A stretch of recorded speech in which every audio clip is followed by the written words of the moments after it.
Is this creativity? What about this? Is this creative? For a long time, my answer would have been, duh. Look at how the colors seamlessly match and the curves flow perfectly into one another. This undoubtedly came from someone who was blessed with a creative mind and the ability to express it through their art. Growing up, I had a very rigid, very narrow definition of what it meant to be an artist. To me, creativity came naturally to a person. They were just born with it. It was reserved for the people who could draw a masterpiece from memory, or a singer who just seemed to have this direct line and connection to the spirits. I looked at YouTubers, painters, and designers as these chosen ones who had access to a world I was locked out of. A world that was laden with color, shapes, and ideas that I would never be able to comprehend or feel the potential of. I didn't understand that creativity doesn't have a single face. Since I didn't see myself in those specific boxes that were full of people who could style amazing outfits together or create entire worlds with their graphic design skill, I came to a heartbreaking conclusion. I am not a creative person, and I never will be. I spent years in that headspace feeling like an outsider, an observer, and honestly a fraud. But today, I'm realizing that my rigid idea of creativity was the only thing actually holding me back. Hello, beautiful people, and welcome back to my channel. This is Queen's Clouds, and I am Kimmy. On this channel, I talk about my perspective of the world, what my life is like going through the world as a 20-something-year-old adult, and just random things that I think about. If that's something that you're interested in, then definitely stick around, because today I'm going to be talking to you about my experience with creative imposter syndrome and how I grew my creative skills into what they are today. Here's where the lie of me not being a creative person really started to fall apart. About 6 months ago, I started my new job as a digital marketing manager. If you know anything about the marketing industry, then you know that you have to be immensely creative. You're constantly building vibes, trying to figure out new creative ways to reach your audience, trying to figure out ways to get them to engage and take the actions that you want them to take on your website, on your landing pages, on your posts, on your social posts. You're always trying to figure out what the next best move is, and you have to be one step ahead creatively to be able to reach your milestones, reach your deadlines, and reach your goals. You're basically trying to communicate ideas out of thin air because for the most part, if you're creative, you're coming up with shit on the fly. You know what I mean? You're just trying to do something new that no one's ever done. You're just trying to be an original person within this ginormous world of fakers and posers, really. And when it comes to creativity, I've never been forced to be this consistently creative, as consistently creative as I have been forced to be with this new job. I have multiple content calendars that I have to work on for multiple different brands and properties. So I'm constantly just shitting out creativity. And truly, it's fucking exhausting. Making social media posts, creating blogs, drafting emails, everything has an element of creativity to it. So I feel like I'm constantly just throwing my brain at empty canvases, trying to figure out some way to make things look good and new. You could call this job me getting thrown into the creative trenches because it means that I have to create high volumes of high quality content that's creative and that gets the point across.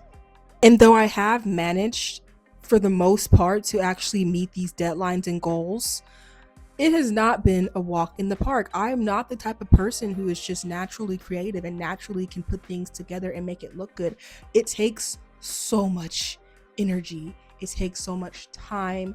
And I constantly feel like I'm running behind because you would think that being creative is something that just comes naturally. It just flows into your mind. You don't have to do much to really make the creativity happen. But for me, I have to do research. I have to ask ChatGPT. I have to look at examples. I have to ask for people's opinions on things. And that's how I'm able to produce the results that I produce, not including this YouTube channel. Everything I do on this YouTube channel is basically all me. I constantly feel like I don't have any more creative energy to give. So it's crazy for me to come home right after work, sit down, and film a YouTube video that's supposedly supposed to be creative in itself when I already spent all day pooping my creative juices out, basically. And as much as I want creativity to just come naturally and flow from my mind like a river, like it seems to do for a lot of people who are naturally creative, it doesn't. I often find myself just grasping at fucking straws and screaming into the creative void, just trying to get a design onto a piece of paper. And I just feel like it shouldn't have to be this hard. When I was able to actually come up with new, interesting flyer designs or graphic design projects or different social media post concepts, it still never felt good enough. It never felt creative enough. It didn't feel interesting or enticing enough. Like there was always something missing to me. And I always felt like I could never measure up to people who I thought were just natural creatives. So within this position, for the first few months, I just felt like a total fake. I felt like a fraud. I felt like they're gonna know that I'm a fraud. They're gonna know that I'm a fake. It's gonna show within these designs because they're boring and repetitive and they're not getting any more creative. And as the marketing person, you're supposed to be the creative mind that thinks of all the fun ideas, all the cool shit. But when it comes to me and me coming up with ideas, especially on the spot, nothing comes to mind, nothing pops out. There is no creativity. It's just like a fucking tumbleweed tumbling across my mind. And I don't know if that's just because I'm on the spot or if I'm just naturally there's just no ideas up in this noggin of mine. But I feel like I'm not providing the creative energy, the creative opinion that is needed for my job. But the crazy thing is that I'm still there. I haven't been fired. I haven't been told I'm not creative. I get complimented. I get told that I'm doing a good job all the time. So it must just be me. I must be the person who thinks that I'm not creative. It must not be the people who are outside of me. Because I'm sure when people think of me, they do think I'm a creative person. People tell me that I'm a creative person all the time. And for some reason, when I get these compliments or I hear this kind of positive feedback, I don't believe them. Like I feel like they're lying to me to make me feel better. But obviously, if you're working and you have a job, they're not just gonna lie to you to make you feel better, especially if you're not producing anything that they need. Like, why would they pay me to not be able to produce what they want me to produce? You know what I mean? So I feel like maybe I am creative. Maybe I've been lying to myself this whole time. And by acknowledging my creativity and being confident in it, I'll be able to further draw that out of me and it'll become natural for me. Or at least that's what I hope will happen. So it seems like I am doing creative work successfully. I am doing creative things and getting good feedback on them. So why do I still feel like such a fraud?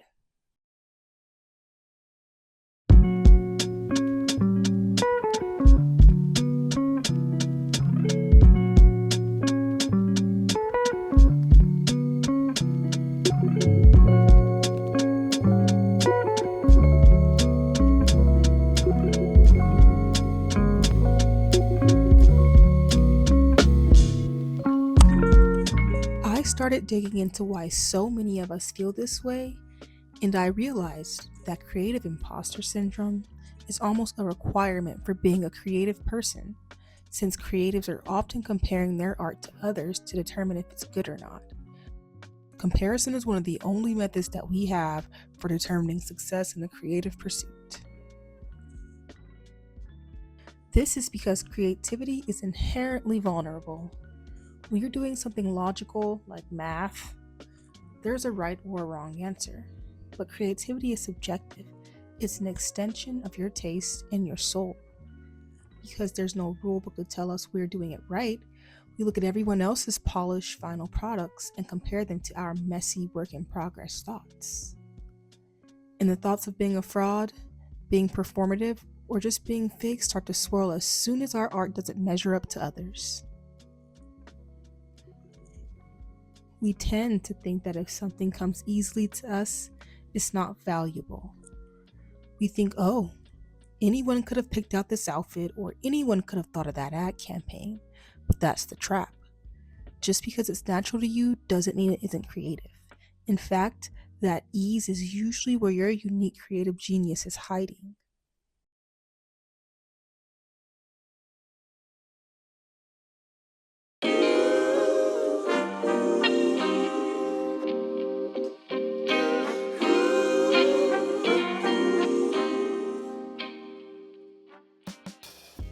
I decided to stop listening to my inner critic and start looking at the evidence.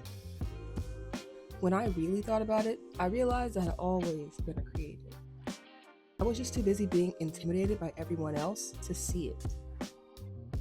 Even going back to when I was a kid, I was always trying to capture feelings or at least express my feelings by writing songs, doing watercolors. I even had a nice fun stint when I was doing digital art on my iPad, which was really fun. I have always been someone who has wanted to create and put something out into the world, but I never felt like I could. I never felt like it was something that I was good at doing. So the things that I did create, I didn't recognize them as creative things. I just recognized them as, oh, this is just something to pass the time. I didn't really care whether the product was good or not because I didn't plan on showing it to anybody anyway. So what does it matter if it's good? At least it's something. At least it's getting the energy out of my body somehow. And I even funneled a lot of that creative energy into building a resin accessories business that I ran for about 2 years before I got tired of smelling the fumes and got over it. But it was fun, and it was definitely a way for me to express myself, express my own creativity, and also put something unique into the world. And it's not like I was just pouring molds and just selling them. No, I was coming up with unique hand drawn designs that were actually really impressive now that I'm going back and looking at them. These trays look pretty fucking cool. And I'm actually really proud of the work that I did, despite losing so much fucking money. But that's not because the product was bad, that's because I sucked at marketing it. Looking back, it's so obvious. I was a songwriter, I was a painter, I was a business owner. I was doing the work, but because it felt like a struggle and it didn't feel like some kind of just magic talent that I had that came naturally or effortlessly, I told myself it didn't count. I told myself that if you have to do all this just to be creative, then you're just not a creative person. Creativity should be a natural thing that just comes from you.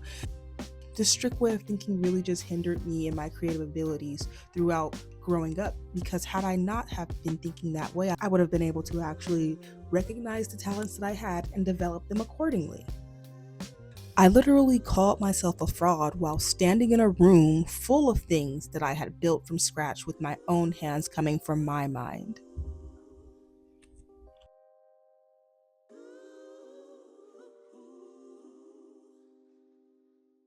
I would say the biggest thing that boggled my mind was the idea that creativity takes practice. To me, I kind of just viewed that as just a bunch of code. Me thinking of creativity as something that's like otherworldly or like comes from somewhere that's not just like in the human mind, like some kind of other realm that creative people have access to, is I don't know where it's come from, but it's real and it's really holding me back.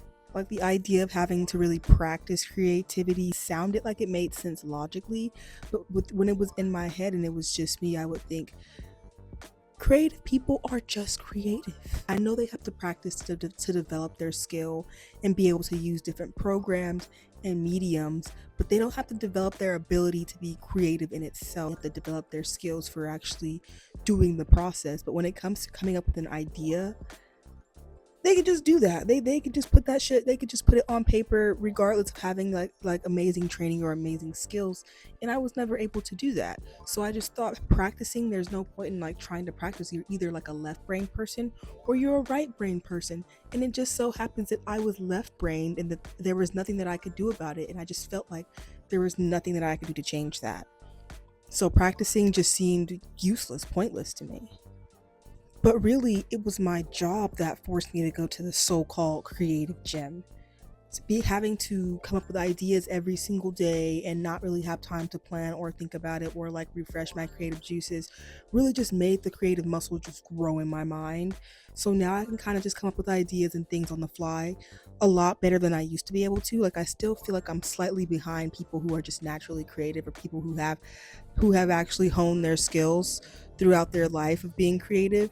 But I feel like now it's starting to come just just a little bit more natural to me, and I'm starting to feel less and less like I'm a fraud or just lying to myself and other people about my creative abilities. The more I worked these muscles within my job, the more I was able to just kind of slap things onto a piece of paper and have it actually look good, and be something that I'm willing to present to other people. Shocker, practice does make better at the very least, so that's good to know. And I also just became a lot more effective and confident in my creative choices. At one point, I used to really obsess over every single little detail. I used to be very indecisive over how I wanted things to look. Like, does this look good or does that look good?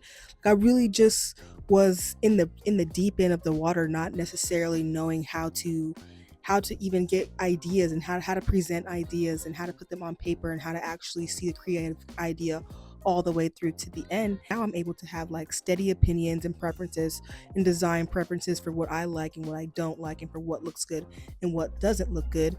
Which in the past I couldn't tell you if something looked good or not. I couldn't tell you if a design looked nice or if colors really looked that great together on a screen. And now, after practicing for about 7-8 months within my new job, I can definitely tell you some things that look good and that don't look good within a design process. So that's definitely an improvement, and one that I am noticing a lot more now. Having preferences and choices and opinions on things that look good aesthetically is a creative skill to have in itself, because it's really the basis of design, really.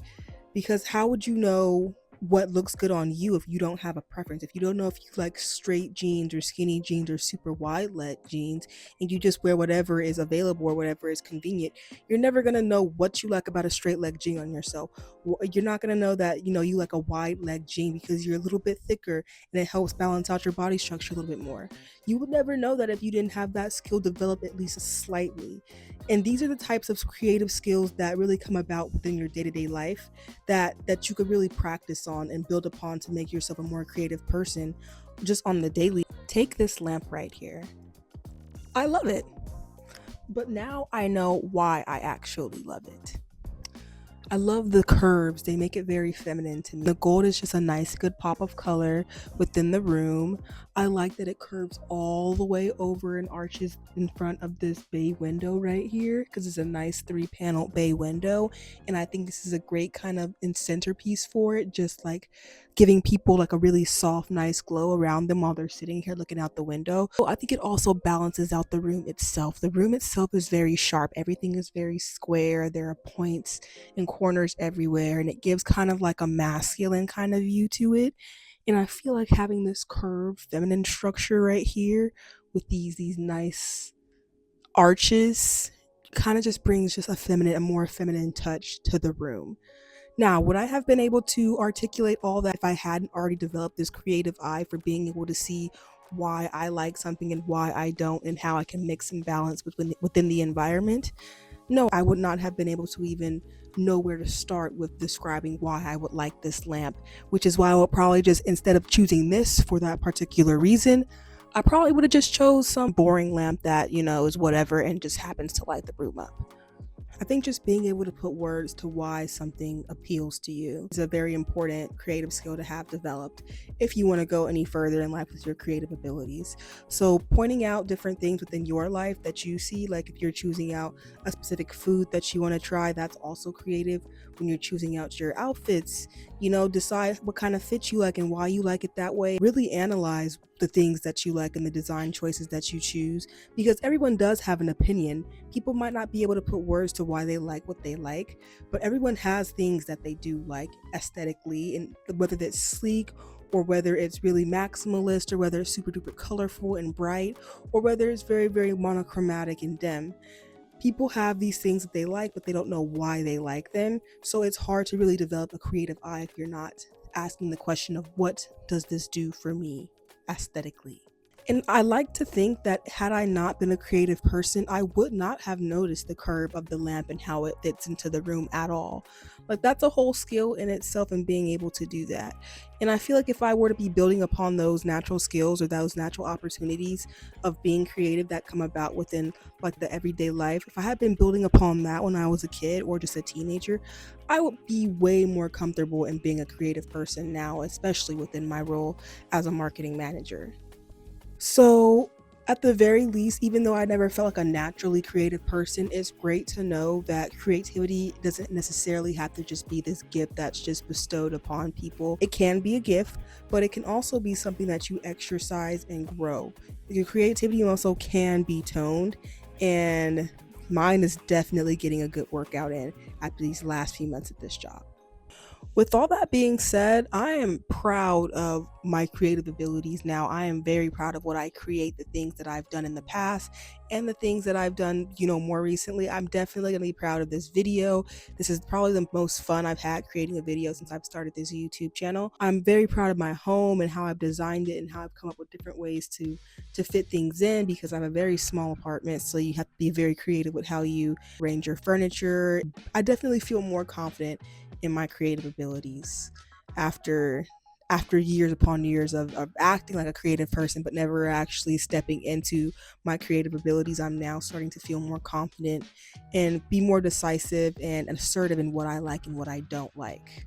And that creative fraud feeling that I was talking about earlier, even though it's not gone, I still feel it every day.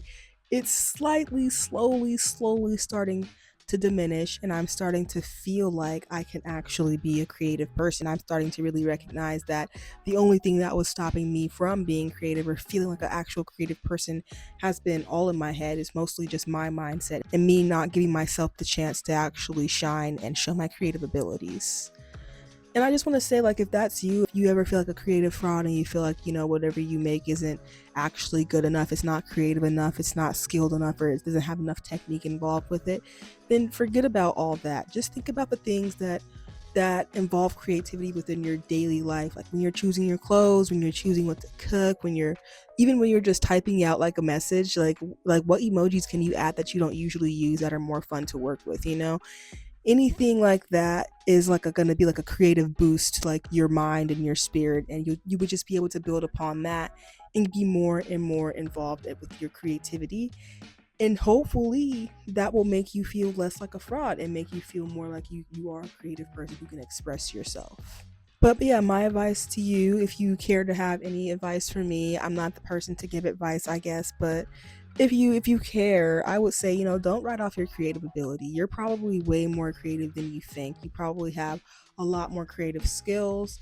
Just think back to like daily things that you do, like how you're styling your hair, how you're choosing your clothes, how does your home look, how do you choose to make your bed up. Like all of these are creative things, or things that could be creative that you're just missing out on because you think that they're just functions of life. You put yourself into everything that you do. So if you're a creative person, if you have something to say or something to express, and you put it into making your bed, it's going to show on how you make your bed, I think.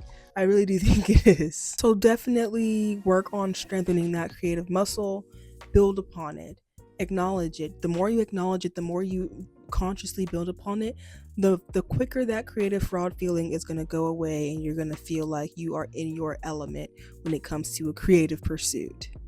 And remember, you are likely way more creative than you think. So that is all I have for you guys today. If you enjoyed this content, you enjoyed this video, you enjoy listening to me speak, then definitely like, subscribe, and comment under this video so you can get served more of my stuff, and this video can get pushed out to more like-minded people just like us. So I hope you guys have a great day, and I'll see you guys in the next video. Thanks a lot for stopping by.